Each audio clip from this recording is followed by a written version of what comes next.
Leverage. You've probably heard the term before, but what does it actually mean? And is it your golden ticket to quick profits, or is it just a fast track to financial disaster? In the next 5 minutes or so, I'm going to break it all down for you so you know exactly what to do with it. So, what exactly is leverage? Think of it as a superpower that lets you control a much larger amount of money than you can actually have. Imagine you have £1,000 in your trading account.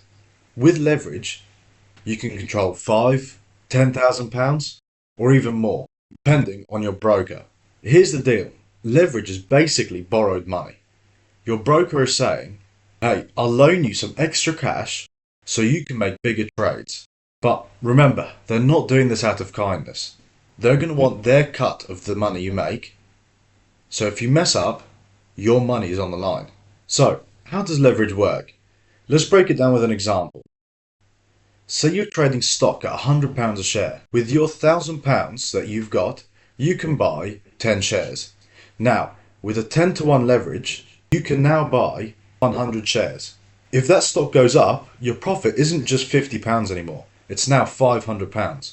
That's the power of leverage. However, if the stock drops 5%, your loss is also £500. So you've just wiped out half of your account balance from £1,000 down to 500 since you've lost that £500. Okay, so leverage can make you money faster, but let's be real, can it also wreck your account just as fast? Let's talk pros and cons about leverage. Firstly, the pros. You can make amplified gains, which means you can make a lot more money on smaller accounts. And access is a big pro to this also. You don't need a ton of capital to start trading big positions. Now, let's look at the flip side. Some of the cons of leverage include amplified losses, meaning it works both ways. If your trade goes up 5%, it can also go down 5%, meaning you can lose £500 just as quickly as you can make the £500. Margin calls are one of the biggest problems with leverage. If your account falls below a certain level, your broker can force you to add more money into their account or close out your position. And finally, stress.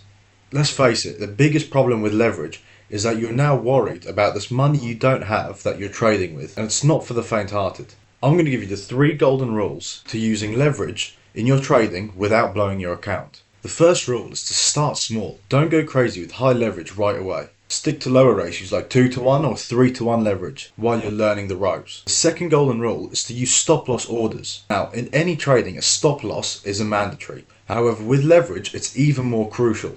A stop loss automatically closes out the trade if it doesn't go in the correct direction. And the last golden rule is to risk only what you're willing to lose. Seriously, don't bet your rent money. Treat trading like a business and not like a casino. And a bonus tip is to always read what brokers are offering. They may try to push the higher leverage options on you as that benefits them more than it benefits you. It's not always the right decision. I know those 3 golden rules aren't the thing you wanted to hear. However, it's true. You need to be careful when using leverage. Leverage can be your best friend or your worst enemy. It's like fire. If you use it wisely, you can cook up a lovely steak. But if you start playing with it, it can easily burn you. So, do you think you're ready to take on leverage? As I said previously, it does help a lot of people, especially starting out trading. However, that's when it's the worst, as people starting out don't have a lot of knowledge. It's a tricky road to follow, as you don't have a lot of money to start with, and you also don't have a lot of knowledge. I would suggest starting off on a paper trading account, trading fake money, and when you're ready to move on to real money, start with no leverage until you start making realistic profits. And when you see those profits hitting your bank account, then I would suggest using leverage. Until then, safe trading, and as always, I'll see you tomorrow.